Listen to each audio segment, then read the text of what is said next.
Shalom, saudara-saudaraku yang dikasihi Tuhan, para penonton, para pemirsa channel Lentera Injil. Pada video kali ini saya akan membahas mengenai tema Yonatan Nandar mengajarkan bid'ah. Apa yang diajarkannya? Yonatan Nandar mengajarkan bahwa Muhammad adalah reinkarnasi Yesus. Tentu saja ini adalah bid'ah. Ini adalah ajaran sesat. Ini tidak bisa diterima baik oleh kaum Kristen maupun kaum Muslim. Kenapa bisa Yonatan Nandar sampai menjadi bid'ah seperti ini? Karena Yonatan Nandar terlalu semangat membela sang nabi. Terlalu semangat membela sang nabi, Eva geli odong-odong Yonatan Nandar menjadi bid'ah, yaitu mengajarkan Muhammad reinkarnasi Yesus. Perhatikan apa yang dia ajarkan. Payomer Allah Yeshua. Ya.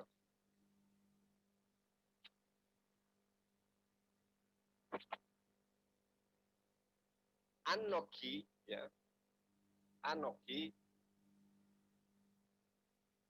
Payomer Allah Yeshua.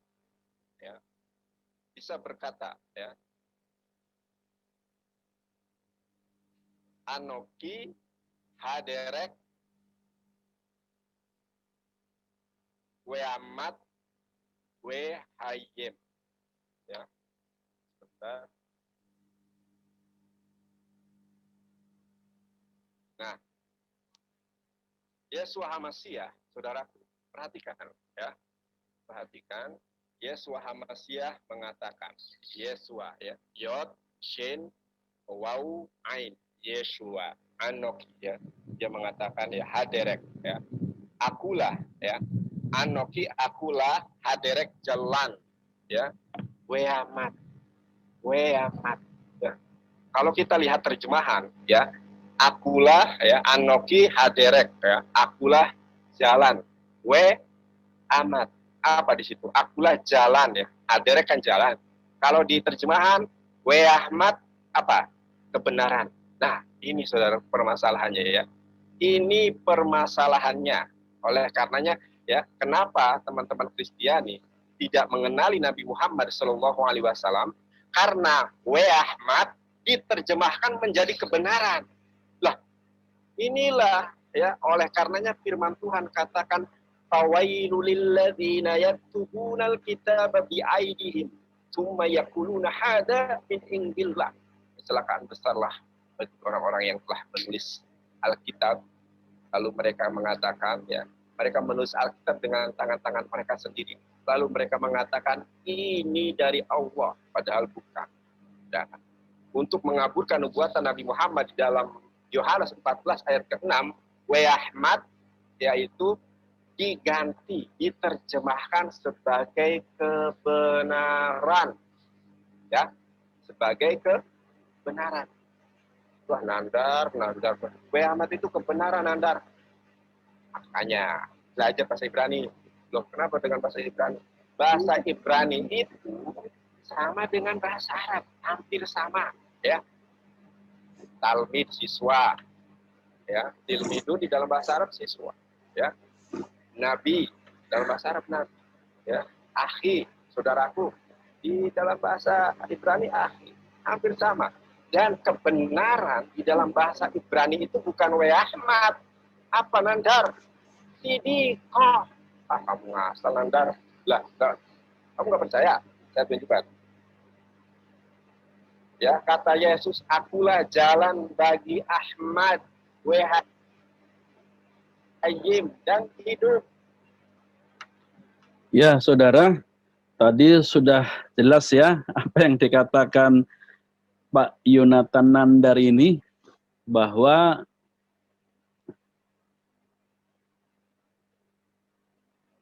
Yohanes pasal 14 ayat 6 itu adalah nubuatan buat Muhammad. Ya, dia mengatakan bahwa terjemahannya itu Muhammad, Ahmad. Jadi itu adalah Muhammad, ya bukan kebenaran. Nah, itulah klaim sesat dari Yonatan Nandar. Nah, Yohanes 14 ayat 6 menurut Yonatan Nandar, klaim sesatnya ini adalah nubuatan tentang Muhammad. Wayomer Elau, dan berkata Elau kepada mereka, Yeshua, Yesus, Anoki akulah haderek, jalan, wha emet, dan kebenaran, wha chayim, dan hidup. Lo yabu tidak akan datang ish, laki-laki atau seorang, el haaf, kepada Bapa, bilti, kecuali al yadi, melalui aku. Menurut Yonatan Nandar, ini adalah terjemahan yang salah. Yonatan Nandar mengklaim bahwa kata Whaemet ini harusnya adalah Muhammad, bukan kebenaran. Ya. Inilah klaim odong-odong. Ya, menurut saya ini klaim odong-odong. Klaim odong-odong Yonatan Nandar. Ya. Jadi odong-odong Yonatan Nandar, kalau disingkat Oonandar. Ya. Nah, klaim odong-odong Yonatan Nandar atau Oonandar ini adalah Whaemet yang diterjemahkan kebenaran adalah salah terjemahan. Ini makanya kenapa umat Kristiani tidak bisa mengerti, tidak bisa menemukan ada nubuatan Muhammad di dalam kitab Injil. Ini kata Yonatan Nandar. Inilah masalahnya odong-odong, klaim odong-odong ya. Yang benar menurut Yonatan Nandar adalah Muhammad. Jadi dia merasa lebih Ibrani daripada orang-orang Ibrani sendiri. Karena banyak orang-orang Ibrani yang beragama Kristen. Bahkan di Indonesia pun juga banyak orang-orang yang keturunan Ibrani, berbahasa Ibrani, yang menjadi orang Kristen. Jadi dia merasa lebih Ibrani daripada orang Ibrani. Padahal bahasa Ibraninya sendiri dia banyak salah. Kalau kita lihat dari video tadi, dia banyak sekali membacanya saja banyak yang salah. Apalagi mengartikannya. Mungkin dia mengatakan, ya saya kan lagi belajar bahasa Ibrani, maka wajar salah. Nah, kalau lagi belajar bahasa Ibrani, jangan nyalah-nyalahkan orang yang menerjemahkan. Dia belum bisa apa-apa, tapi coba-coba menafsirkan menurut hawa nafsunya dia sendiri. Akhirnya jadilah dia bid'ah. Jadinya sesat, jadi bidat. Karena belum mengerti bahasa Ibrani dengan baik, tapi coba-coba untuk menafsirkan dalam bahasa Ibrani, bahkan menyalahkan orang-orang yang ahli Ibrani, yang menerjemahkan Alkitab, mereka ahli bahasa Ibrani, dia salahkan karena kebodohannya. Ya, dalam kebodohannya dia menyalahkan yang benar. Apa jadinya jika kita ikuti ide gilanya Nandar bahwa teks Emet itu artinya Muhammad? Apa jadinya? Perhatikan yang saya berikan warna yang berbeda, warna merah ini. Whaemet, ini yang menurut Yonatan Nandar adalah Muhammad.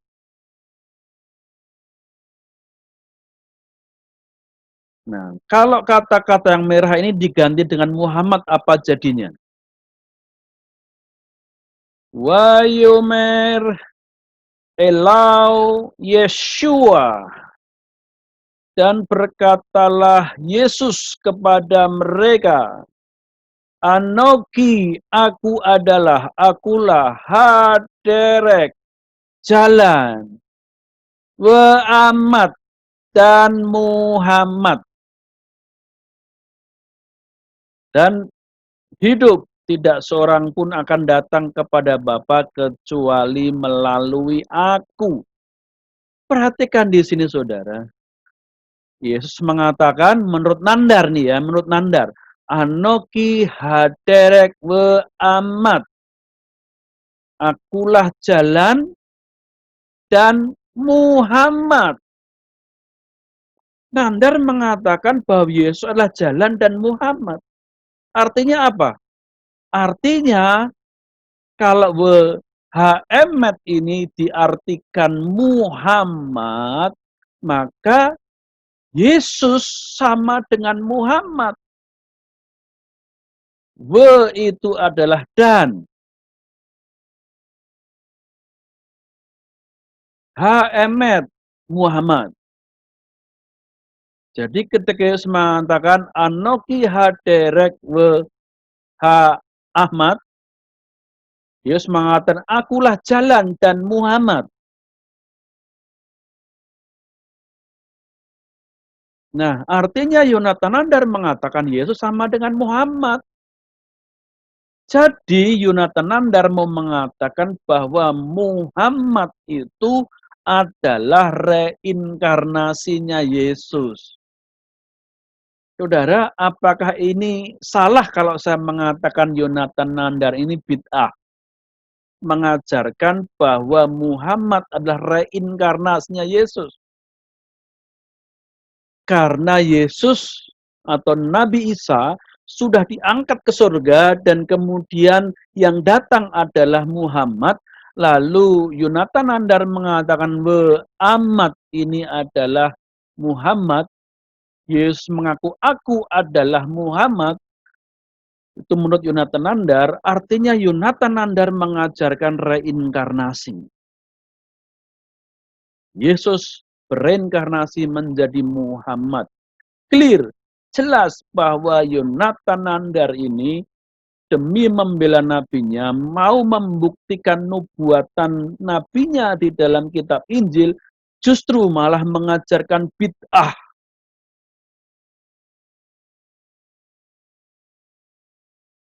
Perhatikan klaim Dungu Yonatan Nandar tentang kata kebenaran. Yonatan Nandar mengatakan bahwa kebenaran itu bahasa Ibrani sidikoh.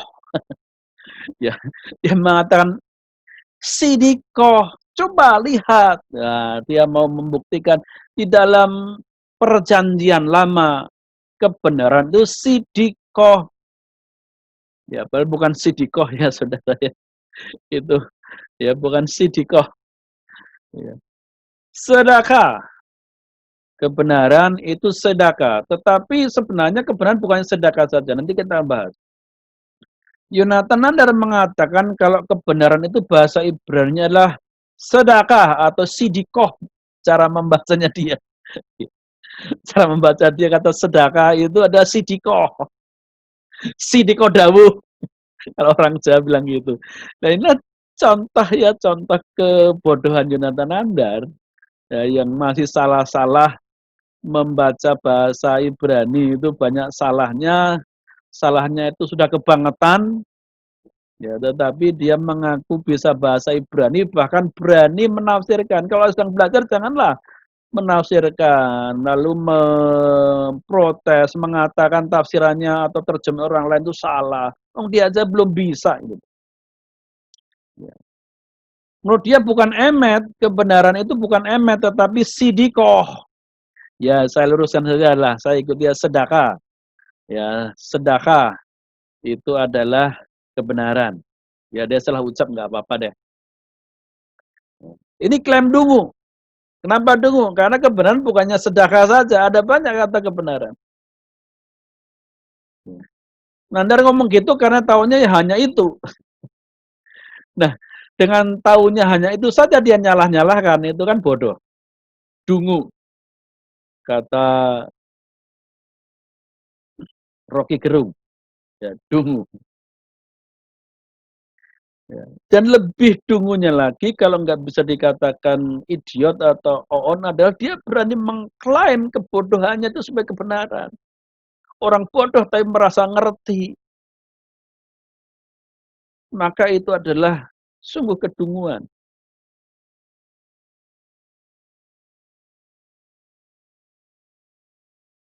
Nah, mari kita lihat beberapa pengertian kebenaran dalam bahasa Ibrani. Jadi yang diterjemahkan dalam dalam bahasa Indonesia kebenaran itu bukannya satu kata, ada banyak kata. Ada banyak kata bahasa Ibrani yang diterjemahkannya itu kebenaran, tetapi mempunyai makna yang lebih dalam yang masing-masing berbeda. Yang pertamalah sedekah. Inilah kebenaran praktis, perilaku tidak bercela, kebenaran makhluk, umat, atau kebenaran praktis.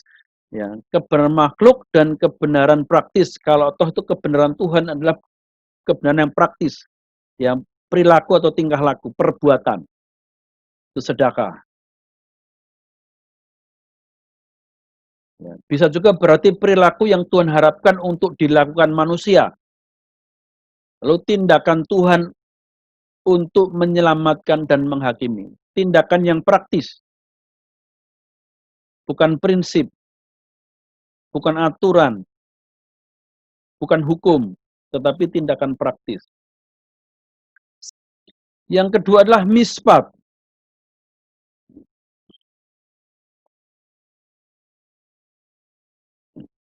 Arti kata mispat adalah, maaf ya. Lalu yang kedua adalah mispat. Ini juga diartikan kebenaran, namun dalam konteks penghakiman, hukum, dan keadilan. Jadi mispat itu diterjemahkan kebenaran, kadang juga diartikan hukum, diartikan keadilan.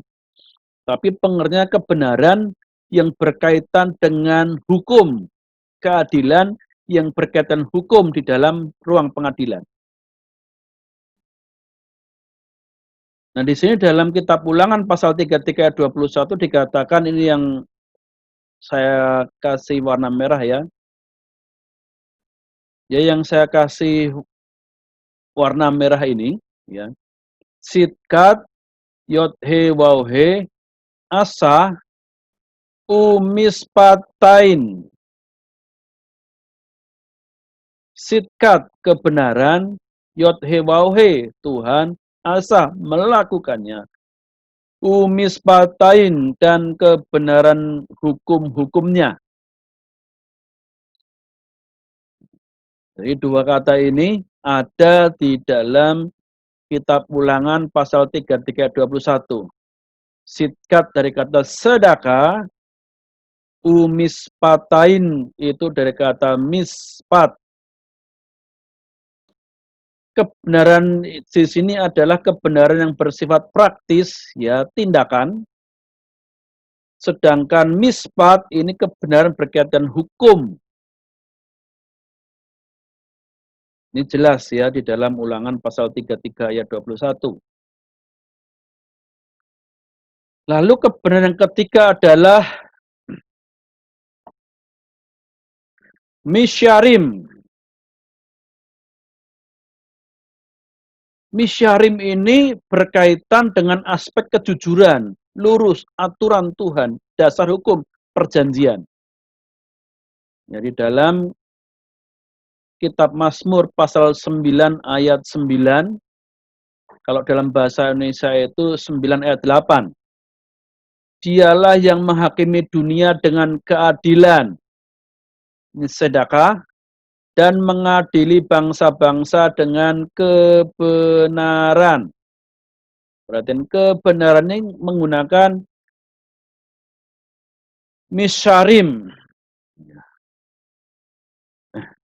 Kebenaran ini menggunakan kata misyarim. Artinya kebenaran kaitannya dengan hukum, pengadilan. dasar hukum, ada perjanjiannya, ada aturan. Jadi ketika Tuhan menghakimi dunia dengan keadilan itu menggunakan aturan yang benar, bukan aturan yang asal-asalan saja. Misalnya Tuhan mengatakan, misalnya kalau ada orang mengatakan, ya Tuhan mau mengampuni Tuhan mengampuni tinggal mengampuni saja, kenapa harus ada korban? Kenapa harus ada korban bakaran? Kenapa ada harus darah yang dicurahkan? Tinggal ampuni saja, dia kan maha kuasa. Nah ini artinya Tuhan mengampuni tanpa dasar hukum. Nah orang Kristen percaya bahwa Tuhan itu kebenarannya, keadilannya, kemahakuasaannya dijalankan berdasarkan hukum-hukum, aturan-aturan yang dia buat. Maka tidak bisa mengatakan ngampuni tinggal mengampuni saja. Tidak perlu korban. Tidak bisa karena Tuhanlah yang membuat hukum itu. Ya. Sebagai konsekuensi ketika orang berbuat dosa, untuk dibenarkan, diampuni, ada korban. Di samping ada pertobatan juga ada korban. Darah yang dicurahkan. Jadi tidak semaunya sendiri.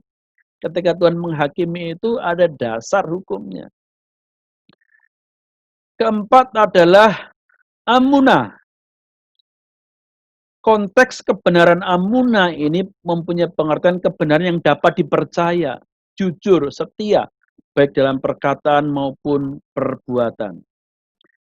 Derek jalan, amunah kebenaran, kesetiaan, kejujuran dapat dipercaya. Baharti, aku telah memilih. Mispateha, hukum-hukummu. Shiwiti, di tempatku. Maka kalau diterjemahkan adalah aku telah memilih jalan kebenaran. Amunah, derek amunah, jalan kebenaran. Hukum-hukummu, mispateha, di tempatku. Shiwiti. Jadi ada amunah dan mispat tadi digabungkan di dalam satu ayat. Ada semuanya. Ini adalah makna yang keempat dari kebenaran. Lalu yang kelima, nah ini yang dipermasalahkan Nandar adalah emet. Apa itu emet? Yang justru saya berterima kasih karena Nandar menyinggung ini. Rupanya memang berbicara emet itu, hak emet, ya, yang dikatakan, yang ditolak oleh Nandar itu justru itu membicarakan mengenai firman yang berkaitan firman-Nya Allah. Prinsip kebenaran. Kebenaran yang berkaitan dengan firman dan pikiran Allah. Jadi saya berterima kasih juga buat Yonatan Nandar karena justru di sini apa yang dikatakan Yesus bahwa dia adalah kebenaran, itu adalah kebenaran firman Allah, bukan sekedar kebenaran perbuatan, bukan kebenaran hukum, bukan kebenaran pengadilan, tetapi kebenaran firman dan pikiran Allah. Jadi hak emet yang dikatakan Yesus itu adalah dia mengatakan kebenaran itu kebenaran berkaitan dengan firman dan pikiran Allah.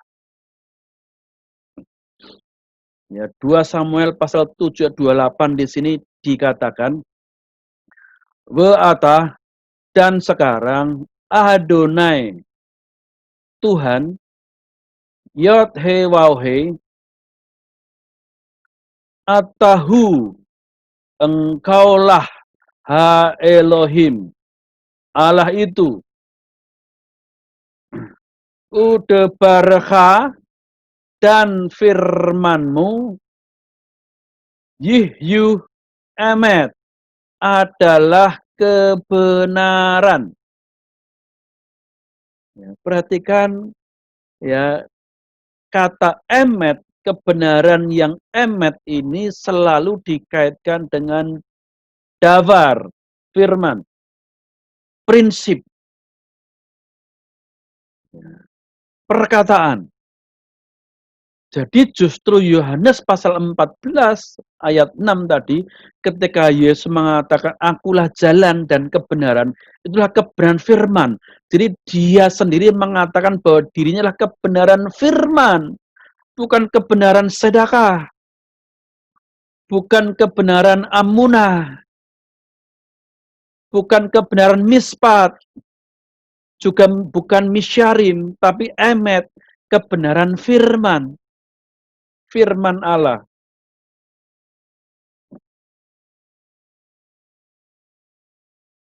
Lalu dalam Mazmur 15 ayat 2, ini kalau berbicara kebenaran yang manusia, juga sama. Udover emet.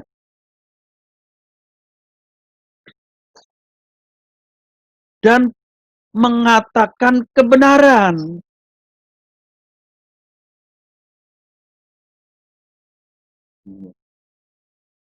Yang lengkapnya ya. Holek. Orang yang melakukan tamim, hal yang tidak bercela, UFOL, dan melakukan sedek, keadilan atau kebenaran. Perhatikan ini melakukan, jadi kebenaran praktis, keadilan, wedover, dan mengatakan emet, kebenaran.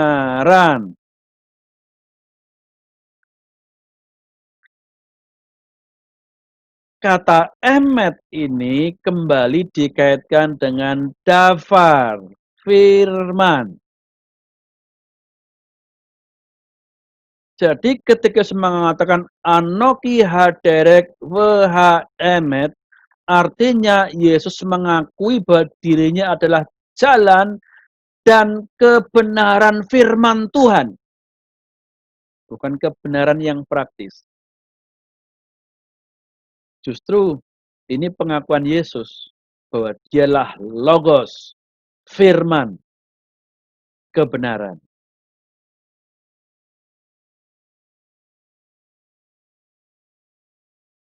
Ayat yang selanjutnya, perhatikan dalam Mazmur 119 ayat 160 dikatakan, Ros de baraka emet, dasar atau kepala atau permulaan firmanmu devarga, emet, kebenaran, ule olam, kekal. Di firman, permulaan firman Tuhan adalah kebenaran kekal. Kal mispat sit keka. Seluruh hukum-hukum atau perintahmu. Seluruh hukum-hukum kebenaranmu.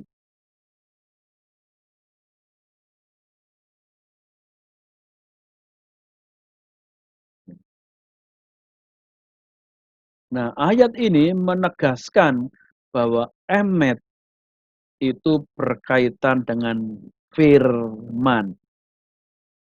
Jadi jelas apa yang dikatakan Rasul Yohanes, pada mulanya adalah firman. Dan firman itulah firman emet, kebenaran. Dan firman yang kebenaran itu bersama-sama dengan Allah. Dan firman itu adalah Allah. Jadi ketika Rasul Yohanes mengatakan bahwa Yesus adalah firman, itu adalah dasar. Karena Yesus mengatakan bahwa dia adalah emet, kebenaran firman Allah.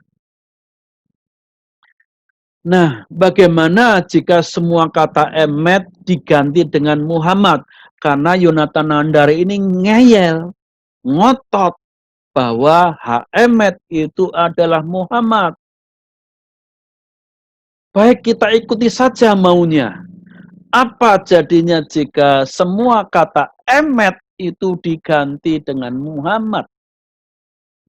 Kita lihat dalam 3 Yohanes 1 ayat 12. Dikatakan demikian, kita wajib menerima orang-orang yang demikian, supaya kita boleh mengambil bagian dalam pekerjaan mereka untuk Muhammad. Kebenarannya diganti Muhammad. Wah, bagus dong kalau gitu. Bahwa kita mengambil bagian dalam pekerjaan untuk Muhammad. Oh, berarti benar dong. Injil itu sebenarnya bersaksi tentang Muhammad. Lalu dalam 3 Yohanes 1 ayat 1, dari penatua kepada Gayus yang kekasih, yang kukasih dalam Muhammad. Wow, rupanya rasul-rasul pun juga mengasihi di dalam Muhammad. Wah, ini positif semua. Nampaknya ini benar sekali. Ya. Kalau kata emet ini sebenarnya berarti Muhammad. Yang ketiga, 2 Yohanes 1 ayat 4. Aku sangat bersukacita bahwa aku mendapati bahwa separuh dari anak-anakku hidup dalam Muhammad. Waduh, ternyata benar. Injil Perjanjian Baru itu memerintahkan supaya kita hidup dalam Muhammad sesuai perintah yang telah kita terima dari Bapa. Ya, ini perkataan Rasul Yohanes. Bagaimana dengan Rasul Paulus? Rasul Paulus yang seringkali dituduh berdusta oleh polemikus Muslim. Perhatikan di sini. Tetapi murka dan geram kepada mereka yang mencari kepentingan sendiri dan yang tidak taat kepada Muhammad, melainkan taat kepada kelaliman. Loh, Rasul Paulus pun juga menyuruh supaya umat itu taat pada Muhammad. Lalu kenapa Paulus dituduh sebagai seorang yang berdusta oleh polemikus Muslim? Kelima, dalam Kisah Para Rasul pasal 26 ayat 25. Tetapi Paulus menjawab, aku tidak gila, Festus yang mulia, aku mengatakan Muhammad dengan pikiran yang sehat. Tuh, jadi Paulus tidak berdusta, tetapi dia mengatakan Muhammad. Jadi kalau Paulus berdusta tentang emet, tentang Muhammad. Kalau polemikus Muslim menuduh Paulus berdusta, berarti ini Paulus berdusta dong tentang emet atau tentang Muhammad. Wah, positif sekali ya. Berarti betul dong, emet harusnya Muhammad. Karena memang harus taat pada Muhammad. Rasul Yohanes, Rasul Paulus bersaksi dan memerintahkan supaya taat kepada Muhammad. Tunggu dulu. Karena masih ada kata-kata yang lain. Kalau emet diganti dengan Muhammad, apa jadinya? Yakobus 1 ayat 18. Arti atas kehendaknya sendiri, ia menjadikan kita dengan firman Muhammad, supaya kita menjadi buah sulung dari semua ciptaannya. Loh, ternyata kalau emet ini diganti dengan Muhammad, justru Muhammad ini adalah firman yang menciptakan alam semesta. Menciptakan manusia. Wah, kok jadi beda? Muhammad jadinya ilahi di sini. Lalu yang selanjutnya, jadi berdirilah tegap, berikat pinggangkan emet atau Muhammad dan berbaju jirahkan keadilan. Efesus 6 ayat 1. Loh, Emet itu harus jadi ikat pinggang. Muhammad itu jadi ikat pinggang. Wah, ini luar biasa. Ada keilahian. Lalu Efesus pasal 4 ayat 21, kalau Emet itu adalah Muhammad. Karena kamu telah mendengar tentang dia dan menerima pengajaran di dalam dia menurut Emet, Muhammad yang nyata dalam Yesus. Wow, ada aneh lagi ini. Ternyata Muhammad itu di dalam Yesus. Ini kalau ngikuti pikirannya Nandar ya. Jadi saudara-saudara yang muslim yang melihat video ini jangan marah dengan saya, marahlah dengan Nandar. Karena Nandarlah yang mengatakan bahwa Muhammad itulah Muhammad. Ini konsekuensinya kalau Emet itu diganti dengan Muhammad. Selanjutnya dalam Galatia pasal 2 ayat 14. Tetapi waktu kulihat bahwa kelakuan mereka tidak sesuai dengan Emet Injil, Muhammad Injil, aku berkata kepada Kefas di hadapan mereka semua, jika engkau seorang Yahudi hidup secara kafir dan bukan secara Yahudi, bagaimanakah engkau dapat memaksa saudara-saudara yang tidak bersunat untuk hidup secara Yahudi? Loh, malah Muhammad itu kitab Injil di sini. Ya. Ternyata Muhammad jadinya kitab. Wah, jadi macam-macam artinya. Pertama tadi ya adalah firman yang menciptakan. Muhammad adalah firman Allah yang menciptakan. Kedua, Muhammad adalah ikat pinggang. Ketika Muhammad itu di dalam Yesus Kristus. Dan keempat, Muhammad itu adalah kitab Injil. Wah, sudah ada 4 arti ini. Kalau Emet itu diartikan sebagai Muhammad. Tetapi sesaat pun kami tidak mundur dan tunduk kepada mereka agar Muhammad Injil dapat tinggal tetap pada kamu. Galatia pasal 2 ayat 14. Kembali menegaskan, kalau Emet itu adalah Muhammad, berarti arti yang keempat, Muhammad itu adalah kitab Injil. Nah, ini yang lebih luar biasa lagi sekarang dalam 2 Korintus pasal 1 ayat 10. Demi Muhammad Kristus di dalam diriku, aku tegaskan bahwa kemegahanku tidak akan dirintangi oleh siapapun di daerah-daerah Akaya. Wah, malah ini Muhammad bergelar Kristus. Jadi Muhammad itu bergelar Al-Masih. Muhammad Al-Masih kalau begitu. Ini makna yang kelima, kalau Emet itu diartikan Muhammad. Jangan marah sekali lagi, saudara muslim, saya tidak menyerang saudara, saya hanya meluruskan ya bahwa Nandar itu sudah sesat, dia mengajarkan bid'ah, maka saya coba luruskan. Ya. Tetapi jika Muhammad Allah oleh dustaku semakin melimpah baik kemuliaannya, mengapa aku masih dihakimi lagi sebagai orang berdosa? Perhatikan di sini, malah Muhammad itu adalah Allah. Keenam, arti yang keenam, Muhammad adalah Allah.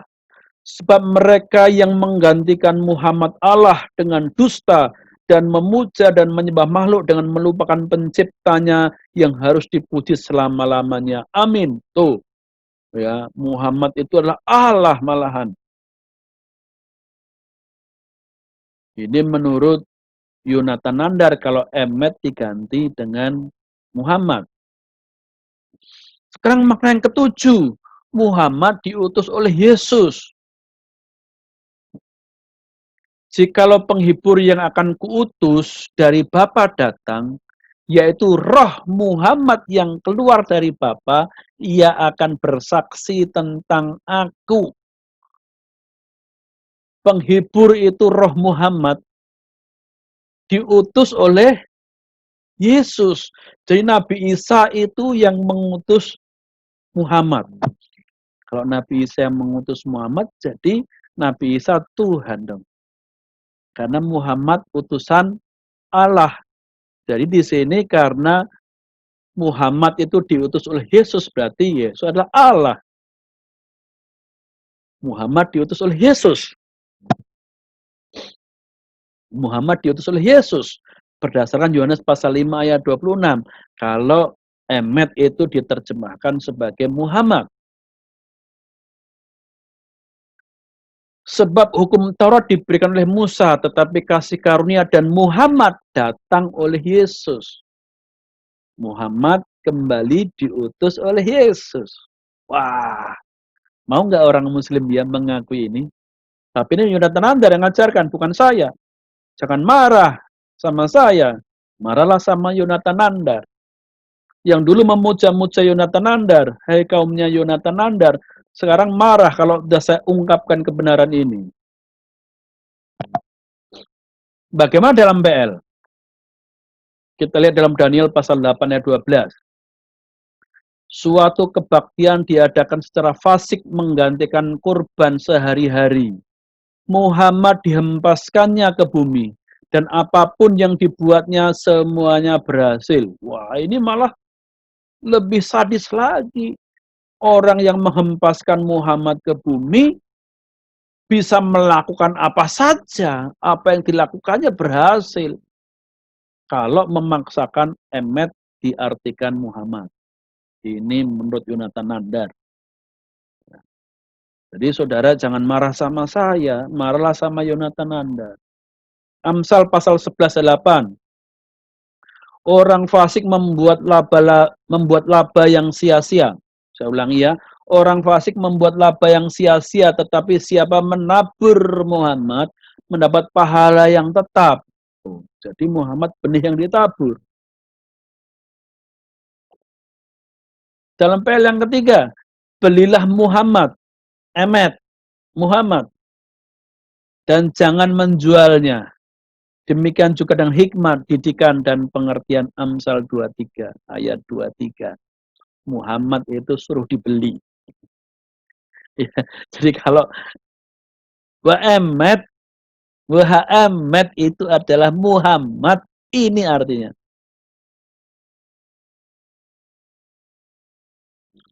Nah, maka saudara,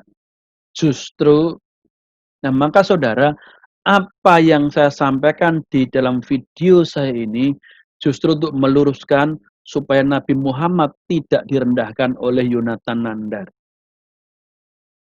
Supaya Nabi, saudara, orang-orang Muslim yang nonton video ini tidak direndahkan, dinista, dihina, dinodai oleh Yonatan Nandar.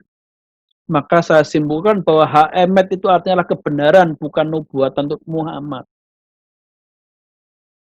Karena kalau Emet ini diartikan Muhammad seperti odong-odong Yonatan Nandar, maka artinya adalah pertama, Muhammad adalah reinkarnasi Yesus.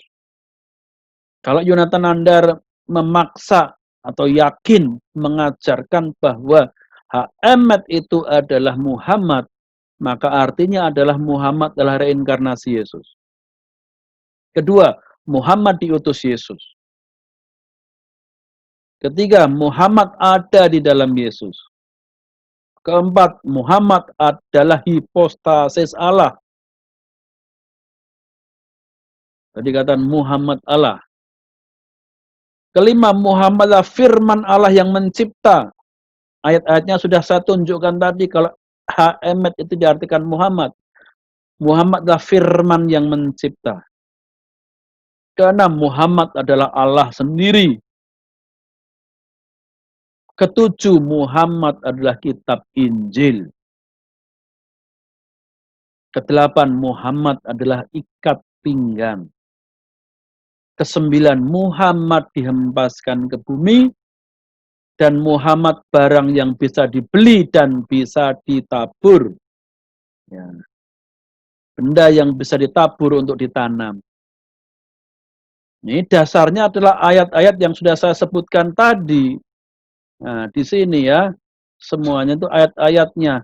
Kalau Emet diterjemahkan Muhammad. Jadi tidak mungkin Emet itu adalah nubuatan tentang Muhammad.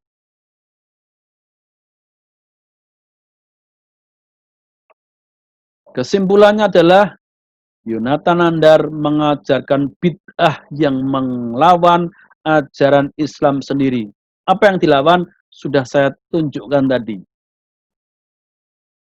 Yang kedua, Yonatan Nandar melakukan penistaan terhadap ajaran agama Islam dan Kristen karena baik Islam maupun Kristen tidak pernah mengajarkan bahwa Yesus bereinkarnasi menjadi Muhammad.